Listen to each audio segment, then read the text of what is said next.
Age of Men is over. The time of the Orc has come. All right, hello YouTube, welcome back to the Eric Reviews YouTube channel. And today's video, I wanted to do just a breakdown, kind of an analysis on The Hobbit. And for me personally, and I want to talk about the movie specifically, and we'll probably do another video where I'll talk about the book and what I liked about it, what I didn't like about it, and how it fits in the entire Lord of the Rings universe or Tolkien universe. And so I wanted to talk about the movies. I think it's more fresh in my mind because I watched them as part of kind of a bachelor party thing. We basically had a weekend where we watched the Hobbit movies and then watched the Lord of the Rings basically back to back. And one thing that became very apparent was the absolute downgrading quality from the Lord of the Rings trilogy to this one. And so in this video, I want to talk about why that was. And I also want to talk about why I don't think this trilogy is as bad as some people make it out to be. I know there's a lot of long-form content out on YouTube that really just hates this trilogy, and I don't think I would go as far as that. I think, to me, I recognize what was good about this trilogy. I recognize what was bad about the trilogy, and so I've kind of just look at it and go, there's parts I like, parts I don't like. So, but before we get into the video, if you guys like to like, subscribe, and comment, please do. It helps the channel grow, reach people that might like this content as well. And let's get into it. So, let's look at the Hobbit films. And also, I want you guys to let me know what things you liked or didn't like about these films. Also, give me a rating down in the comments. But yeah, let's get into it. So I think the most apparent part of this trilogy that to me was apparent was I think there was just too many things going on, right? You can tell that this story did not need to be 3 movies. I think that's very apparent from anyone that's read the books. This should have probably been like at most 2 movies, and I think that would have been a good spot, a good in-between. I think trying to make it 1 movie would have been very difficult to do. I know, for instance, like The Fellowship of the Ring and The Hobbit are almost similar page length, but still, again, I think The Hobbit, it made a lot of sense for them to kind of stretch it out a little bit, give us more time with some of these characters and to understand them. The problem with that is they didn't really do that even with 3 movies. So I think the biggest thing I liked about this trilogy was when we focused in on the character of Bilbo and the dwarves, because that's what this story is really about. Again, the title is The Hobbit, right? That's the trilogy, that's the book it's adapting, that's what's important.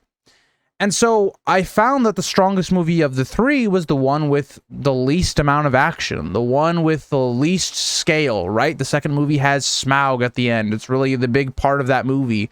The third one has the Battle of the 5 Armies, this big battle, right? But yet those 2 movies fell very much lacking in quality compared to the first one. Why was that? And I think the reason that I think the first Hobbit movie, The Unexpected Journey, the one has as the background, was by far the best of the 3. And when I look at it, I look at, well, why is that? There's not a lot of subplots going on, right? There's not a lot of, okay, we have this elven subplot with the dwarves, and we have Gandalf searching for what's going on with Sauron. This first movie is completely about the journey of Bilbo and the dwarves and establishing those relationships, growing Bilbo as a character. And the biggest problem that this trilogy has is really after this movie, this first movie, Bilbo doesn't really have a lot of character development anymore, right? Like, he's still a great character, but it feels like everything has been developed within the first third of the story, given that this is a trilogy.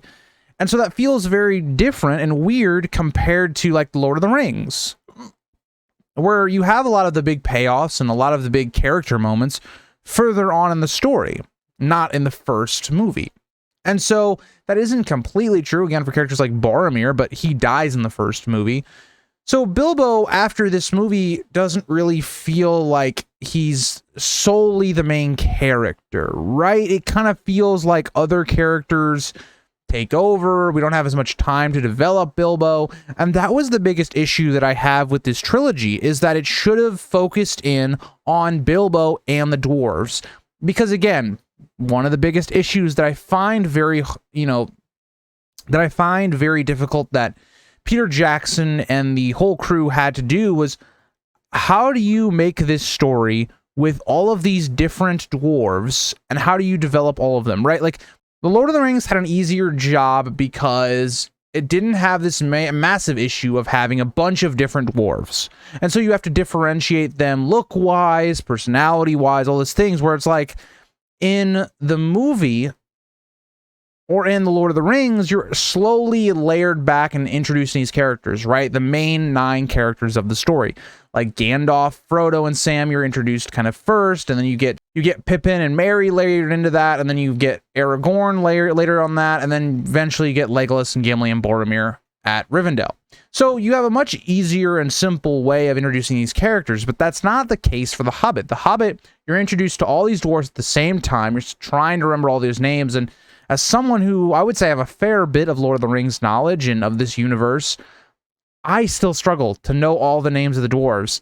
So I think that's in part Tolkien. It works in the book, right, for The Hobbit, right, because you don't exactly need to make all these dwarves really well known and all this stuff. And so the movie, it's much different, because the movie, you're gonna have some of these dwarves that just don't really have much of a personality, and that comes off in the movie.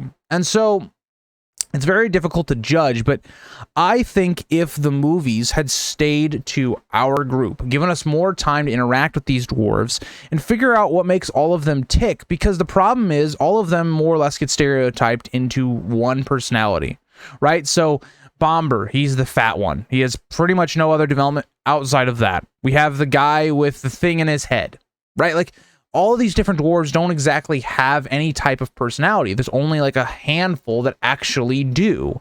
And so, to me personally, that's one of the biggest pitfalls of the movie, is that you really only care about a select couple characters. And even then, sometimes they have questionable decisions. But I want to like hone it back in on the unexpected journey and some things that I found that were quite weird, but also having some good things in there as well. I thought the beginning of this movie is extremely well done, right? I think the first like third of the movie is pretty good. I think up until you get to like Goblin Town, I think Unexpected Journey is a good movie. I think it's really good. There's not a lot that I sit here and I go, that wasn't so good, or visuals weren't that great here. Like, the beginning of the story is really interesting, right? With younger Bilbo, you also have older Bilbo starting out the story, but it goes into younger Bilbo. It's a really awesome transition that I really enjoyed. Something that I've been reviewing Percy Jackson on this channel, and this is something you should really look at, is like this beautiful transition from going from the current Lord of the Ring times back to the Hobbit times. Really good transition.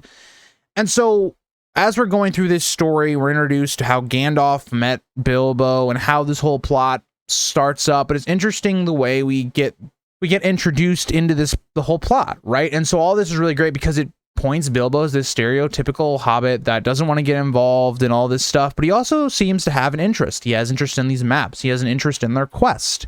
And so you have a nice, like, developing conflict for the rest of the story that's really good. They did a great job of establishing who is the leader of these dwarves? Like, what are some of their roles, right? They didn't do a perfect job of that because there's a lot of them, and so it's very difficult to do this early on in the story, but they at least introduced us into that world and these people. And so all of this is great. You see Bilbo leaving the Shire, starting to go out with these dwarves. We get some of the backstory of these dwarves, which is very well done, I think. I think their journey was really good up until, we're getting to like the troll stuff. I thought was pretty well done. I really enjoy that sequence.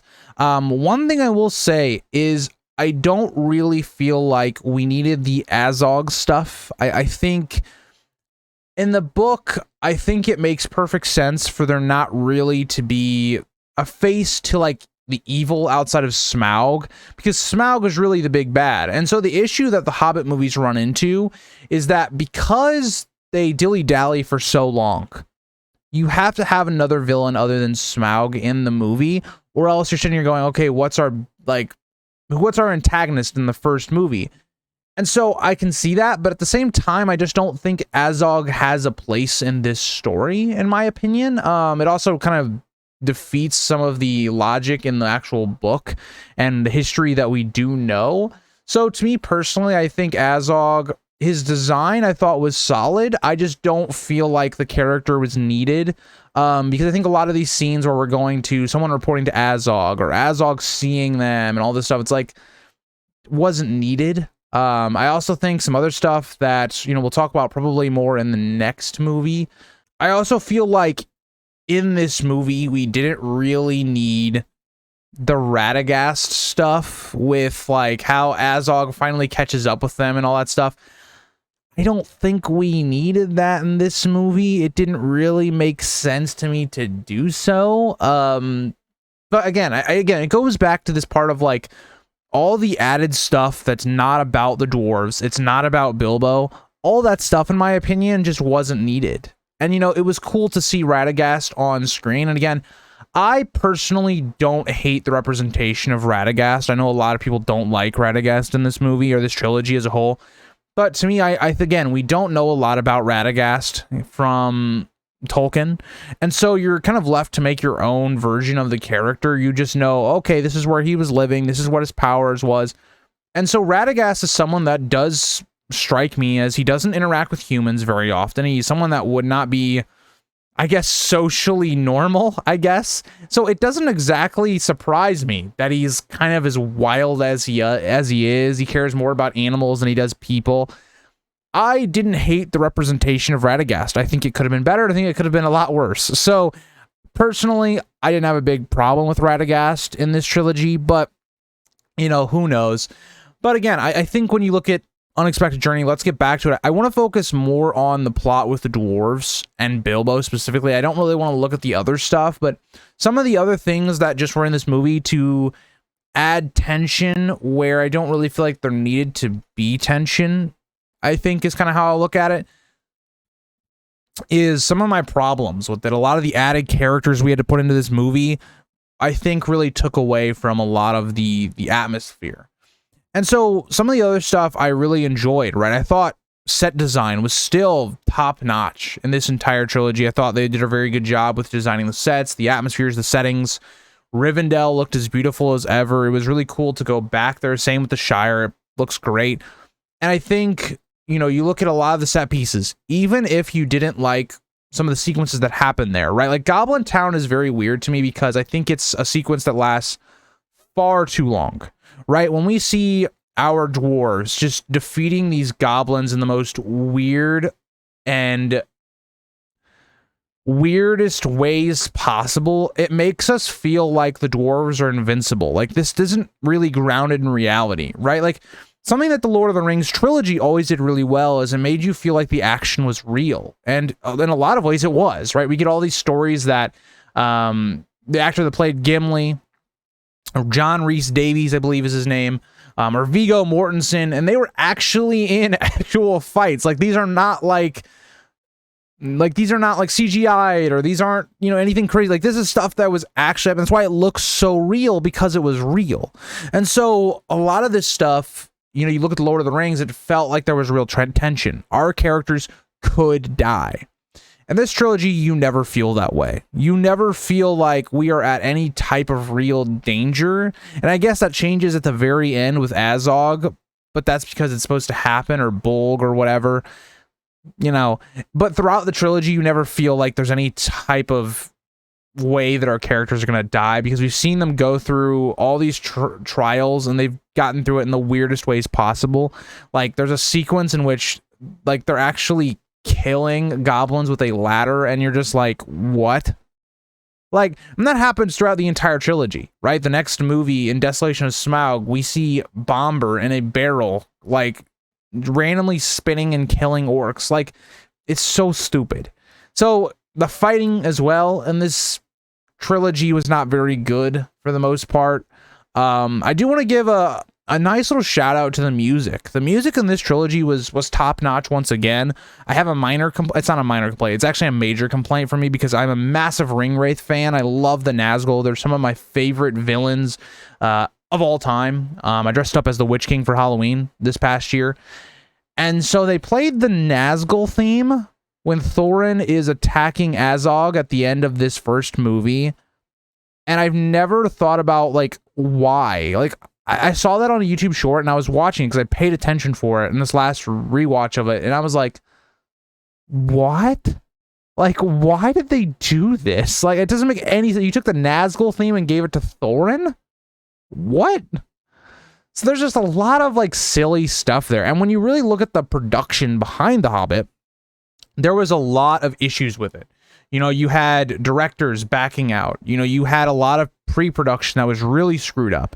You had multiple different versions of how they were going to do this trilogy on names, how many movies they were going to do. And you can feel that. Like, there are scenes that were basically done for the first movie that ended up being in the third movie. Like, put it that way. It's crazy. But I want to paint some of the things I really liked about the first movie as well. The stuff with Gollum and Bilbo is by far the best part of this entire trilogy. It's just wonderfully acted. Andy Serkis, once again, does a fantastic job as the character. All of it's just fantastic because you feel the tension. It's like it's being placed back into Lord of the Rings. Like, this part of it feels like you're back. All of it's really well done. The tension is there, and you know, the ring is coming back into play. And one thing I also didn't like about this trilogy is the emphasis on the ring.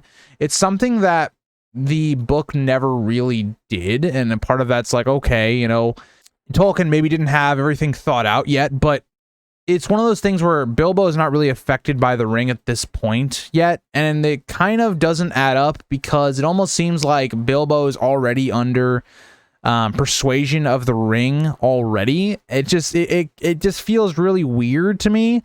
But again, I still loved this part of it. I liked the whole plot line with Bilbo and Thorin's relationship, right? The way that naturally progresses through this entire movie and we get this stuff at the end is very powerful. The issue is, once again, because they resolve it here, is there's not a lot really going on with their relationship the rest of the movies. That's one of the biggest issues. And so when we get to, like, Thorin's death later on, it's a really emotional moment if you think about the end of this movie, right? The problem is there's so much fluff. There's so much stuff that doesn't need to be there that you don't remember this as well, right? Like, even me, I watched the extended editions of all three of these movies. And one of the things that really hits you is, like, when you're in that, 10th hour, you don't remember this as much. And so by the time you get to the end of that movie, it's like Bilbo and Thorin's relationship hasn't really been much for a long time, so it doesn't hit you as hard.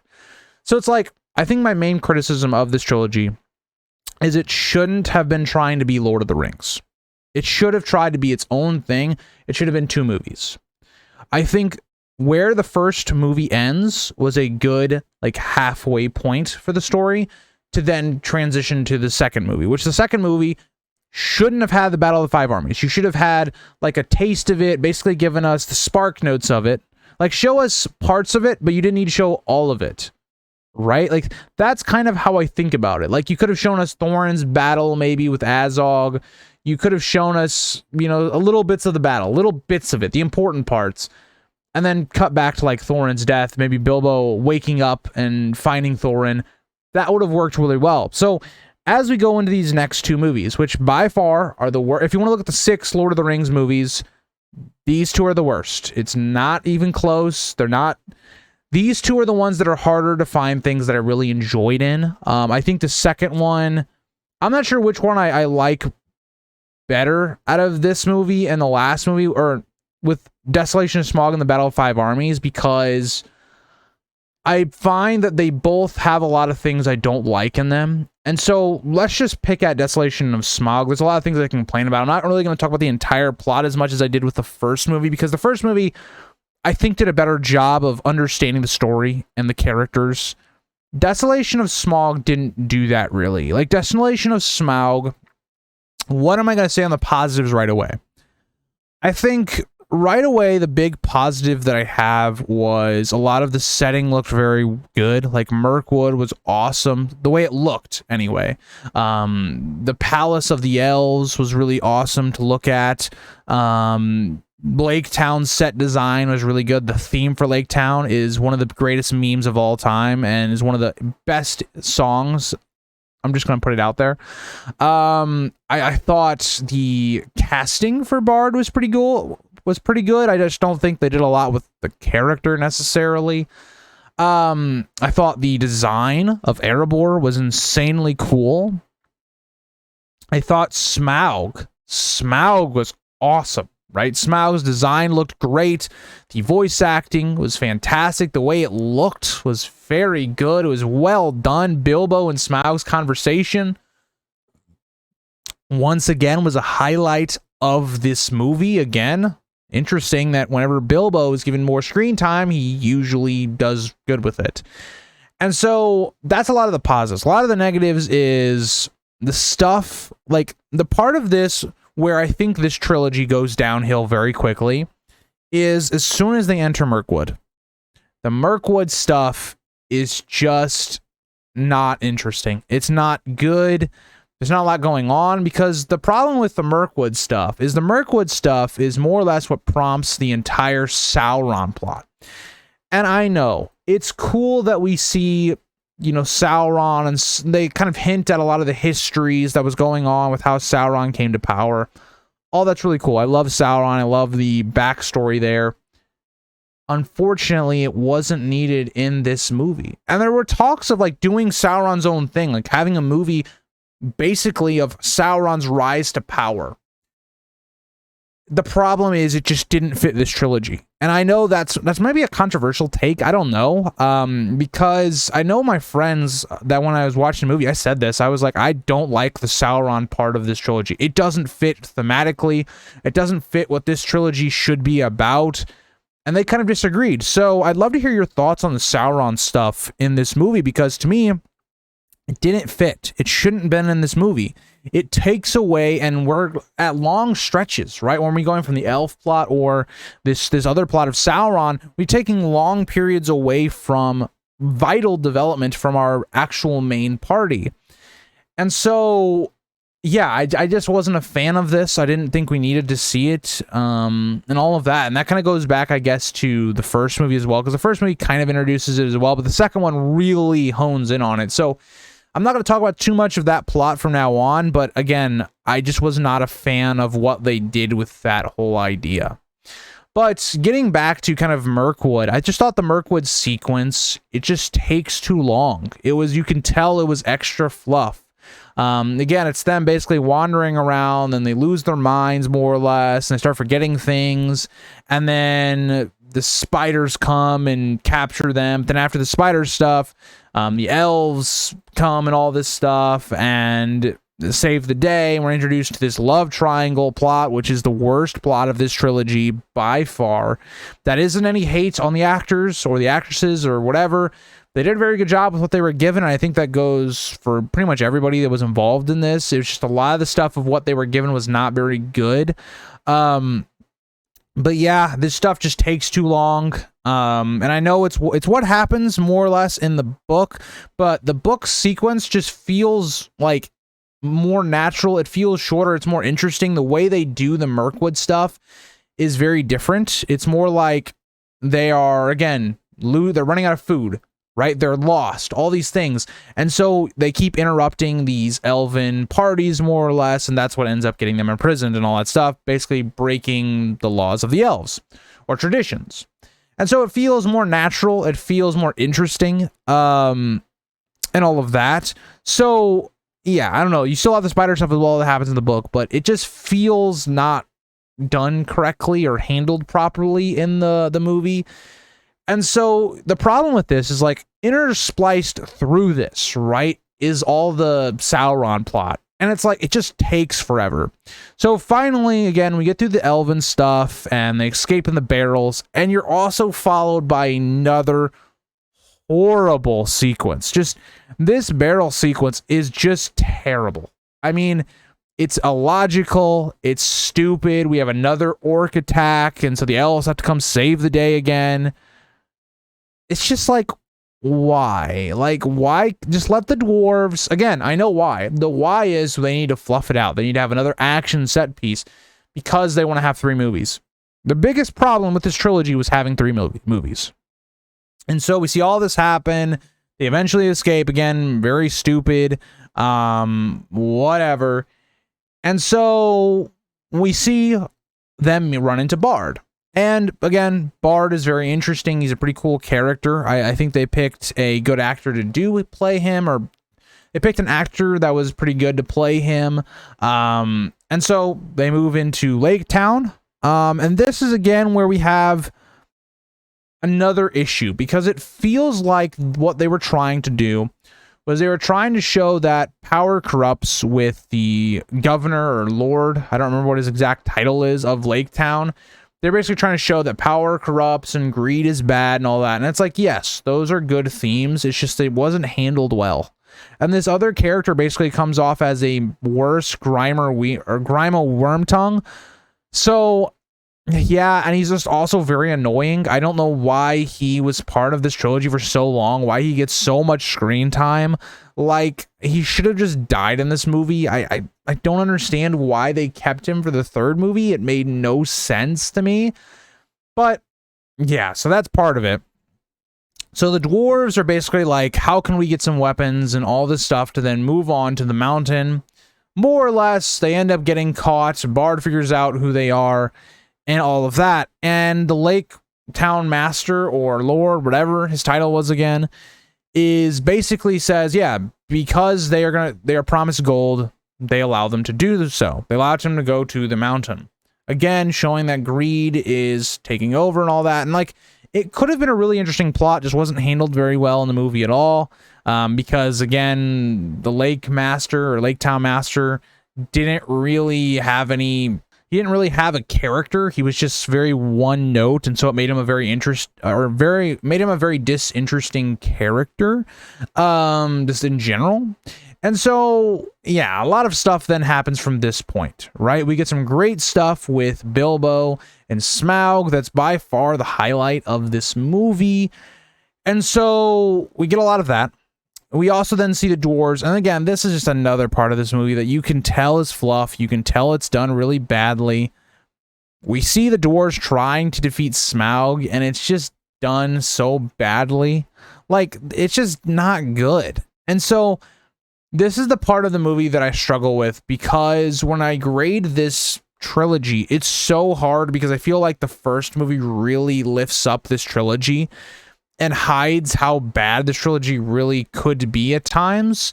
But there's also like littered with stuff that I think is also good. Like, again, I thought the Smaug depiction was very good. Bilbo and Smaug were pretty good. There's moments here and there that I haven't really talked about with like Bilbo and the dwarves that are decent. Especially like in Lake Town, they have some decent moments there. But then we go back, and again, there's some stuff I've kind of skipped over because I don't really want to talk about this love triangle too much because it's just bad. It's the lowest point of this trilogy. I don't know why this was made, other than we need some sort of romance, and it's a way of bringing the elves and Legolas into the plot. It's just stupid. Shouldn't have been in the movie again.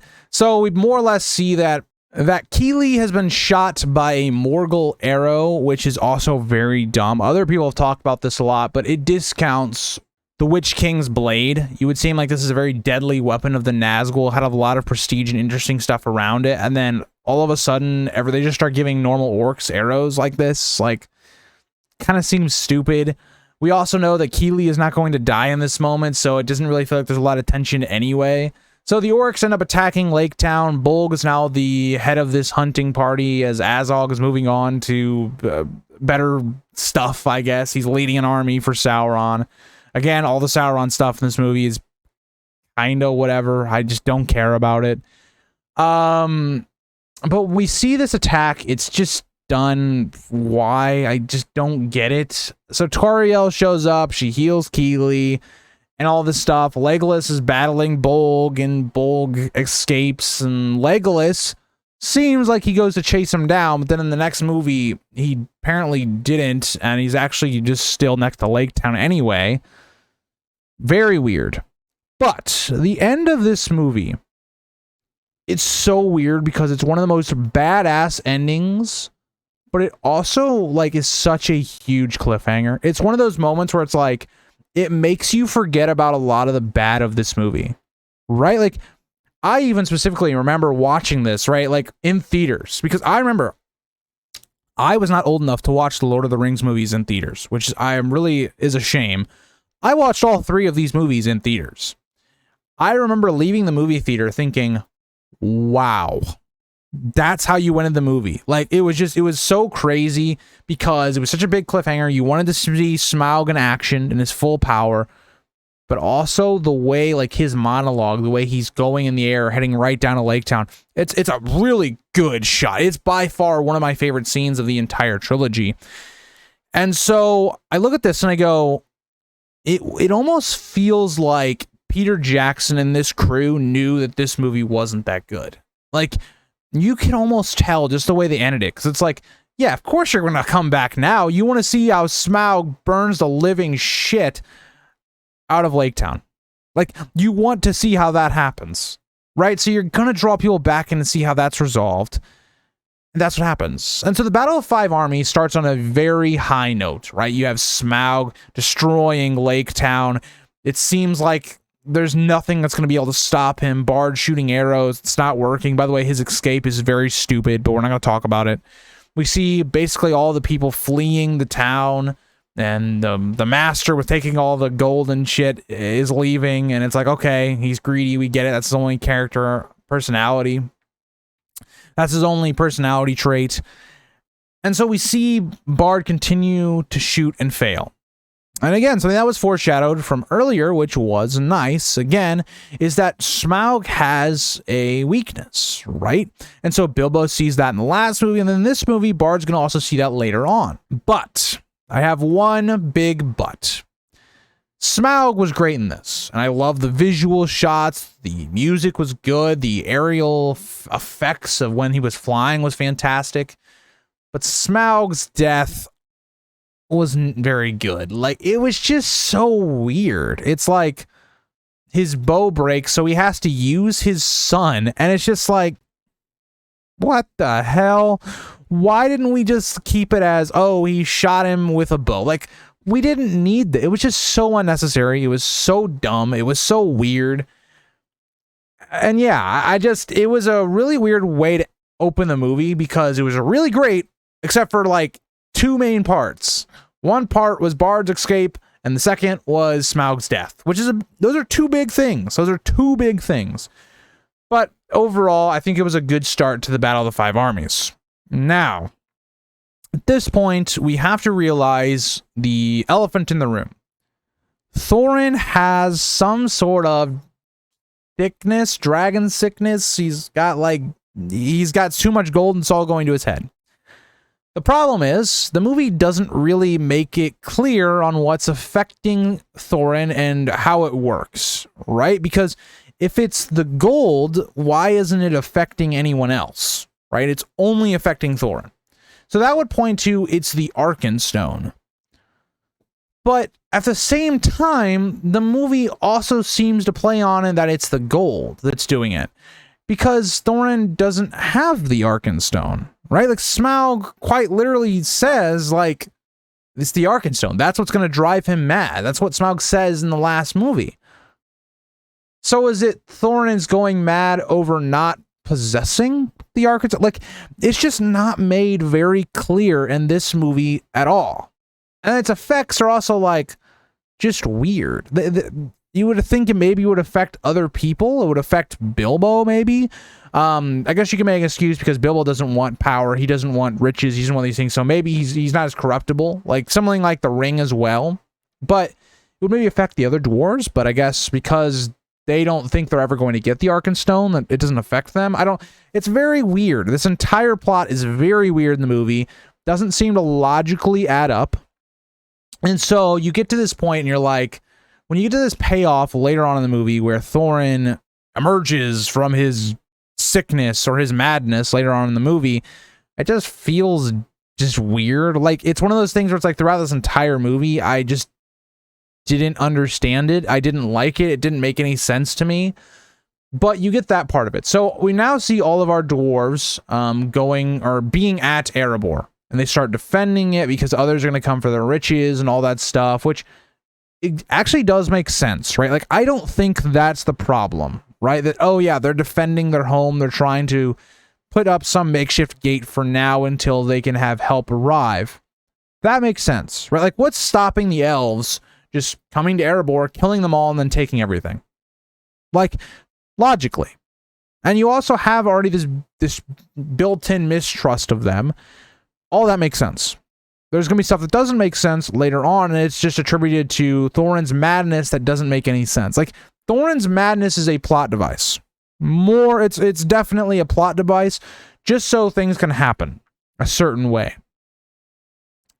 So, yeah, I'm not going to talk a ton more on that, like, idea, because it's just a reoccurring, this doesn't make any sense type thing.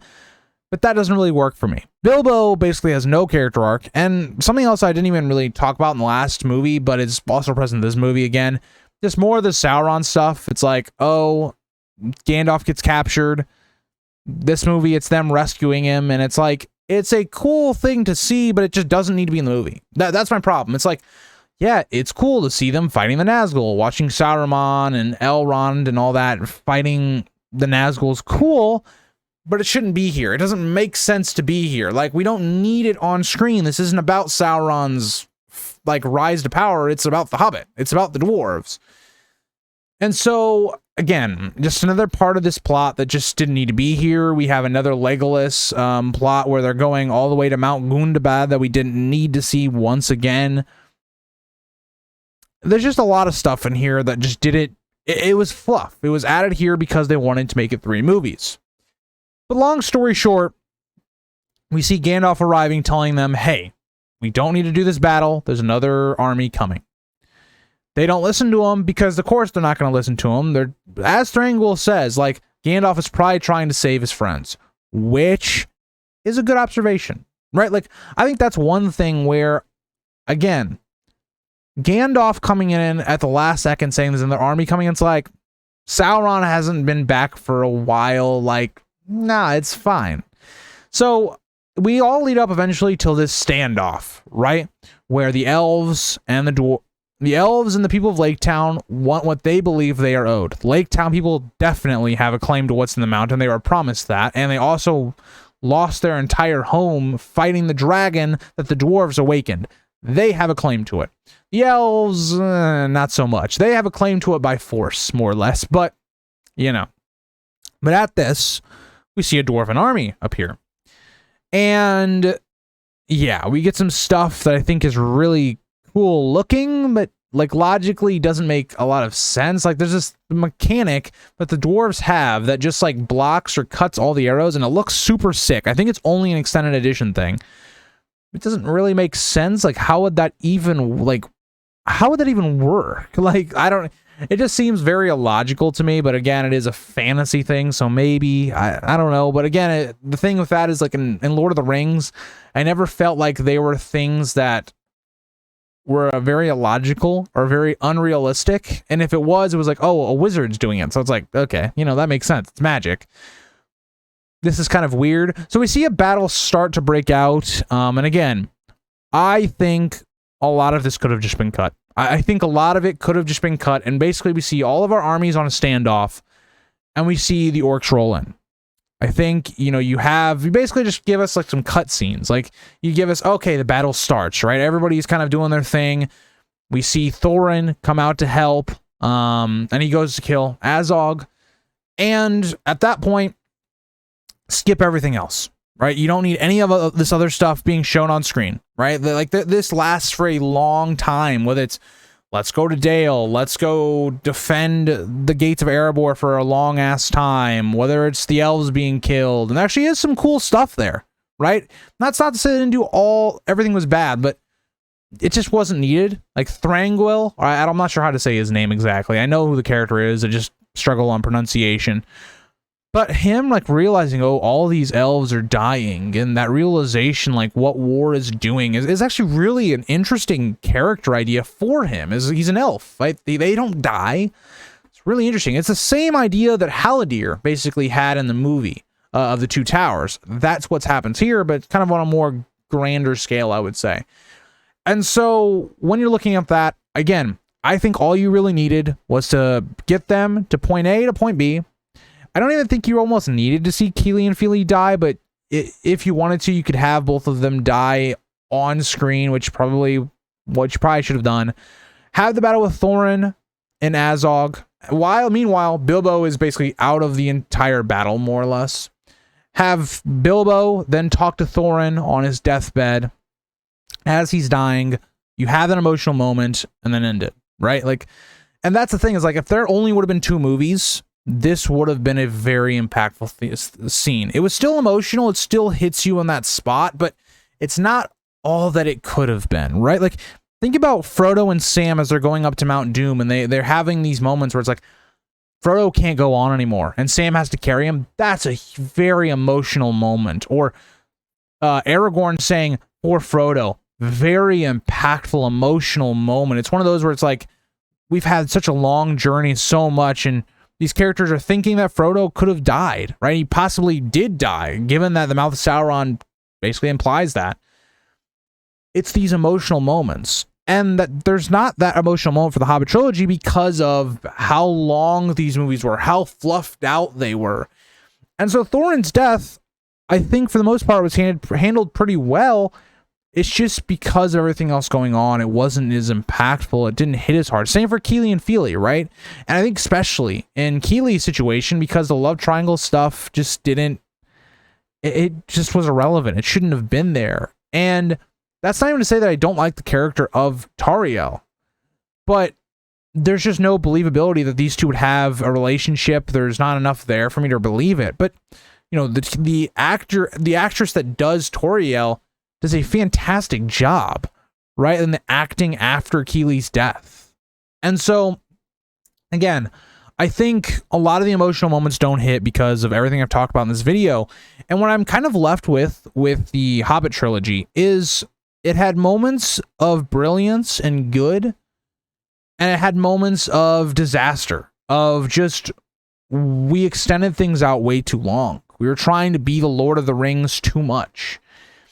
And that seems very apparent, right? It's something that I think when you look back on, and people look back on further and further, I think that's really what it's going to be. It was one of those, it's a middle of the pack. It's pretty okay, in my opinion, because it's not horribly bad because of the first movie, but if you want to judge it off of all 3, it is somewhat of a coherent mess, right? There's just too much going on in these 3 movies that just don't need to be happening. So let me know what you guys think about the Hobbit movies and what you thought about them, and I'll see you guys all in the next one. Bye, guys.